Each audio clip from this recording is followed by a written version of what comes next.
Can you hear me without it? No. No. I have a loud voice. It's mandatory. Pardon? It's mandatory. It's mandatory. It's true. Well, they would laugh at me at my club because I love the microphone. I think in a former life I was a performer. I'm not in this life though. My name's Judy Shea. I am the immediate past president of the NADA Club. And so at first I want to congratulate Bob on his half year because I know how tough the year can be and how full it is. So congratulations on that. You're welcome. And today I'm going to talk to you a little bit about the committee that we have in our club called Embrace a Family. And I work in Worcester on Thursdays, so I thought part of our mission with Embrace a Family is to talk to other clubs in Massachusetts and let them know what we do so that they maybe can find a need similar in their community. And we just really want to spread the word. So here I am on my Thursday in Worcester speaking with you. So Embrace the Family, what is it? Well, it's a committee. You all have sheets on there if you'd like to look at them. They're our little rack card that we use as part of our PR campaign. And we have spoken and been in attendance at the Rotary's PR committee for the last 3 years to try to spread the word a little bit there as well. And we've spoken with other clubs close by us and other community groups as well, where we get a lot of referrals into our program. Embrace a Family, it's a program founded by 5 women in Natick. We, almost exactly 10 years ago in February, we lost a really great mom and friend to her very short battle with breast cancer. She was diagnosed in September and passed away in February. And not long after that, we lost another mom who had been battling a very long-term battle with breast cancer. And it was quite a blow. We all had kids the same age, and when our friend Gay Cohen was diagnosed, we all had kids the same age doing the same things, and her husband worked out of the country quite often, and we helped. We got on a website called Lots of Helping Hands, which was a new nonprofit at the time, and put up a schedule and wrote down all the things that needed to be done in the family. You know, take the kids here to soccer and go grocery shopping and do the laundry, do the cooking. And Gay is now in chemo and radiation, and she's expected to take care of 2 kids, 2 dogs, a large house, and she's given up all of her great stuff that she's done at the school. She was one of the moms who would sit and read at the library to the kids and do all this great stuff. She was just a really great mom. And so when she passed away, we just the 5 of us sat down and just took a deep breath and said, how do families do this? How do they do it if they don't have family and friends? And even individuals, what if they don't know anybody? How do they take care of themselves and their families and their house? And it's nearly impossible. Not to mention the finances. You know, if her husband took off from work and couldn't make his commissions, then their finances in the household were depleted as well. So we did what a lot of women do. We just sat around and chatted for a while, and we decided that year we were going to do a Relay for Life team. You can know what the Relay for Life is through the American Cancer Society. So we made a team, and we had a great big team. We were really gung-ho. We were going to raise money for the American Cancer Society, which is a very noble cause. And we did. And we raised $10,000. It was the largest amount of money in our particular Relay for Life that year, and we were very passionate about it. The next year we did the same thing. We did another Relay for Life, and of course we're sitting around. So the Relay for Life, you spend the night. You used to. I don't think they do that anymore. But it was an overnight relay, a walk around the high school's track, and we would stay up all night, and we talked, and we said, the American Cancer Society is great, and they do a lot of great things, but what about moms like Gay and Molly, the other mom we knew who passed away? there's no direct lifeline for them in their community. Where are they going to go to get maybe somebody to help pay for bills, or for somebody to give them resource information for local community groups that can help them? So we sat around and said, you know what, we're going to do something. So we did. We came up with this idea. We called it Embrace the Family, because that's really what we want to do. And then we kind of came to a little roadblock. I'm sitting at a table and I hear a lot of nonprofit people back there. And, you know, none of us are tax attorneys or accountants. You know, I'm a physical therapist. I know nothing about tax law. And one of the girls is a graphic designer, and one works in a business. And so we really didn't know how to do that piece. And when we looked into it, it was going to be a very expensive, daunting piece for us to do. And we looked around, and actually we were approached by the Rotary Club in Natick. Why don't you join us? The mission that you have to help people in the community lines up with our mission. And so we kind of talked about it, and we said, yeah, you know, that's not a bad idea. So we joined the Rotary Club. I joined the Rotary Club in Natick. Two of the other members of our group, their husbands are members of the Rotary Club. So I joined the Rotary Club, and not too long after, I became president of the Rotary Club, so be careful. I'm so surprised. Yeah. Not surprised. But it's a wonderful thing. It's been a very positive experience.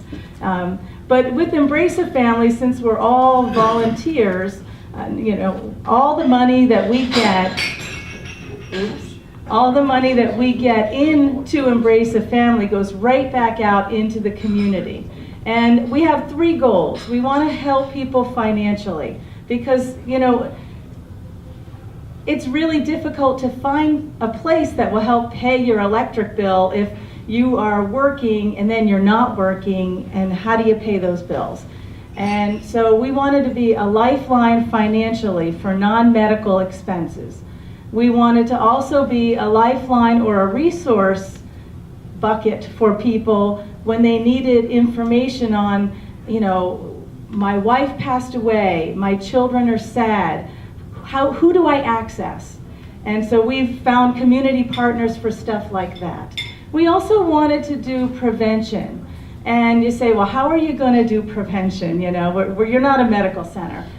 However, we asked our friend Gay, we asked her husband afterwards, you know, what advice can you give people? You know, this was quite an ordeal. What advice?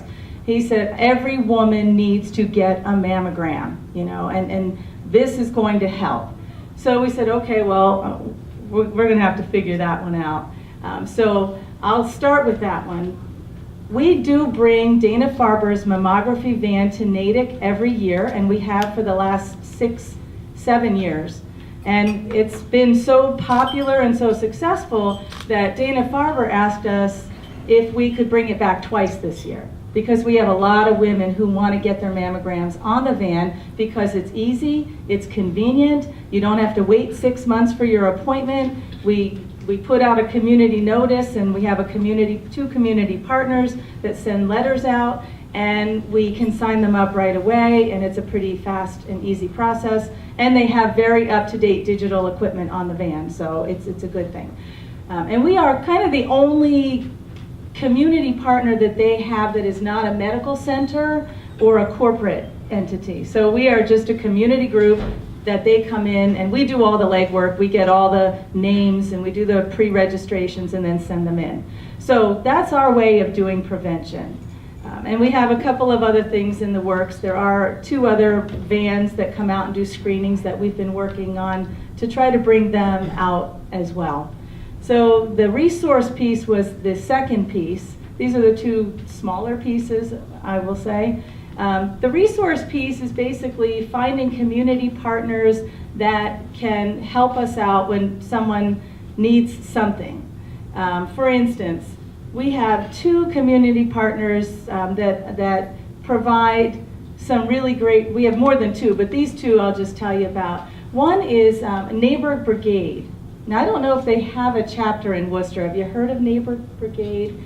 it started in Wayland. They have several chapters around in Massachusetts, and we happen to have a great one in Natick. And we partnered with them because we can only raise so much money. And sometimes we need help helping our people as well. So Neighbor Brigade is run by another great mom in Natick, and we went to her and said, we have some families that we're trying to help who are going through cancer right now, and we're wondering if you can help us with this need or that need. And so they take the ball and they run with it. So we're in together with these families sometimes, and they do things like they'll cook meals. Because Embrace a Family is not a volunteer organization. We are basically a group through the Rotary that raises money and disperses it appropriately and provides resource information.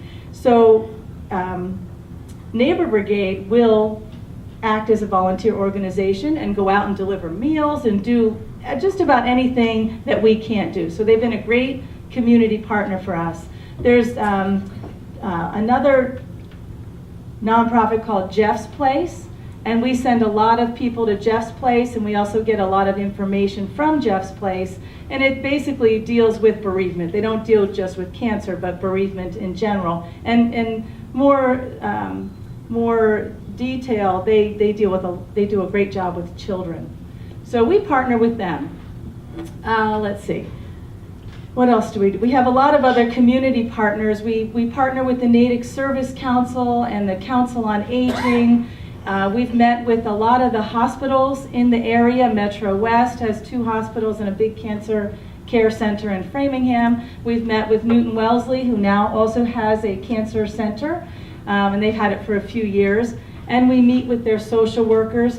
A lot of times, and people don't always know this, when someone has cancer and their family members might be struggling, their family members cannot access the health care for that particular problem. So meaning if you need to see a counselor, if you're not the one who has cancer, you can't really see him for that. You can probably figure out another way. I've worked in healthcare for 30 years. You can figure out another way to get them there. But we have a lot of connections with people who will actually see that person and they don't have to access healthcare. There are a lot of people who donate, do in-kind donations. So we seek those opportunities out, especially with counselors and social workers and plow drivers. We've had plow drivers who would help us if somebody can't get to their appointment. We have a taxi company in Natick. So all these things are a lot of in-kind donations that we connect with.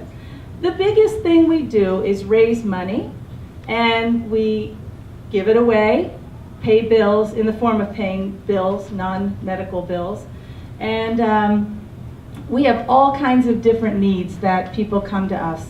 Of course, we verify all of our recipients. They have to provide a signed letter from their physician. We call and confirm. We don't qualify them financially because there are other agencies that will do that. But we really try to address the needs that they have while they're going through their chemo and their radiation, even to the point where we try to get them to their chemo and radiation appointments. We will pay for rides. So we do a lot of fundraisers. We started off doing like a little gathering, and we had a board, and this is what your $20 will pay for, and you could choose to pay for a wig, or you could choose to pay for cab rides, and they were all at different price points. And that was pretty successful. I can't remember what we made. I think we made $5,000 or $6,000 on that. And so we just kind of worked with that money. Early on, we worked with under $10,000 a year for the first couple of years. And then we had a physicians group donate $10,000, and we thought, we can do a lot with $10,000. And we did. And I think now our biggest fundraiser that we do, we have a lot of small fundraisers. People will have a house party, and we'll get $400 or $500 from that, which is great. That can help pay electric and heat and whatever we need to pay for people. But we have now what we do. Natick gets, and Worcester doesn't, because you're not on the marathon track, correct? The marathon route. We get numbers. We get bib numbers for the marathon because it goes through Natick. And Natick there's an application process for nonprofits, and you can apply to get those numbers, those bibs. And then the people who get them have to raise $4,000 for the charity that they choose. And so for the last couple of years, and this year will be included, actually it's be 4 years, we get, the town has generously given us 4 bib numbers.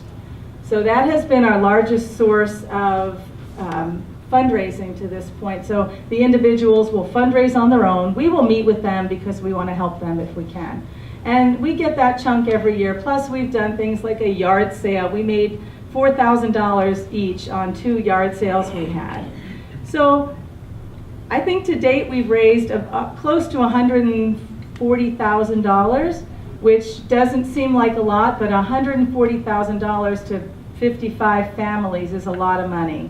And it pays their bills during the time when they go through their cancer treatment. We occasionally will help just after if somebody is really deconditioned and they can't work anymore, or for another 6 months or whatever. So we will help them a little bit in that interim, but that's pretty much what we do. We have all kinds of requests, all kinds of different cancers that come to us.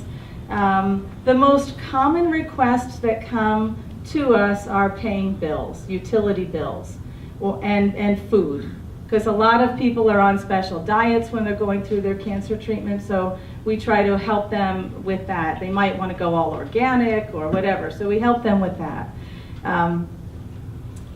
So with that, the reason I'm here is because we want to spread the word, we want to share what we do. We would love if other clubs had any interest in doing even a small part. I don't advocate doing all of it because it's a lot of work. You got to have at least 4 people to do all of it. But we've enjoyed it. We've learned a lot doing this. We've met a lot of great people who do great things, and we've been able to connect them with those in Natick who are going through cancer treatment. With that, I'll ask you if you have any questions. Well, I have a question. So you're not a 501c3, so the Rotary is your umbrella organization? Yes, for cats. correct. Yeah, it would deplete our resources emotionally, financially, and intellectually if we had to do that. Do people have to live in Natick? Yes, they have to live in Natick because they're a nonprofit, so I know the process, and our, the insurance riders and all of that. So our volunteer involvement, as far as that goes, is minimal, and it would be anything we do through the Rotary Club when it's a Rotary event, and we are there. We can have kids help us with doing fundraisers and stuff like that. We don't have them volunteer to go and clean people's houses. We typically, for something like that, will have a family hire somebody and we pay that expense. I'm just wondering too, like how the young people whose parents are suffering from cancer, they might get inspired, like, wow, what is this, who's this Rotary Club? And that might compel them to want to get involved themselves in Rotary. That's a great point. We do have an Interact Club in Natick, and they do help out with, our open door community meal and stuff like that. So they're invited to come to fundraisers and all of those events, and they have a faculty advisor they're in the middle school.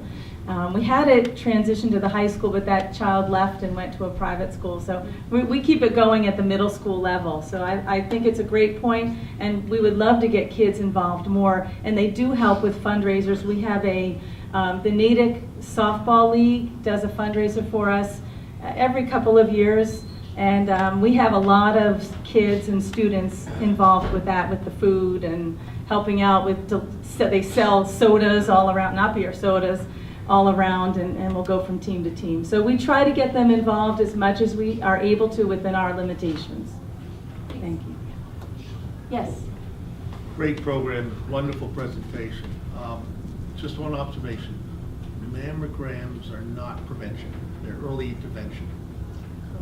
Studies have shown over the last 6 years one of the highest benefit, lowest risk, lowest cost prevention options for breast cancer, as well as many different cancers, is regular use of vitamin D3. And a good quality vitamin D3 at adequate doses is about $20 for 3 months. So it's a really smart thing to do. And there's very little, there's virtually no risk. Excellent. You're right, it's not prevention. It is the best way that we can try to identify. Early intervention. Yeah, there are so many people that we know that we were shocked. We would say to our friends, did you have your mammogram this year? And they'd say, I don't have time for that. You know, I'm going to, I'm like, are you kidding me? You know, you need to go and get your mammogram. And so, very, very good point. And I'm going to push the D3. There you go. Yes, Bob. Is there a cost to have Dana-Farber send the van out to the club at all? They do it for free? For our site, because we're a community connected to a nonprofit, we do not have a cost that we incur. Corporate sites do pay, I think, $5,000. If a corporation wants to bring them in, they pay $5,000. Community health centers do not pay anything, but they also have a very low rate of people making their appointments. They have a high no-show rate. We do not have a high no-show rate. We might have 1 or 2 people that don't show up. So that's why they want to come to ours. And the van used to be Boston Medical and Dana-Farber. It was 2 hospitals that had it. It was called Boston's mammography van, and now it's Dana-Farber's. And they used to do free mammograms.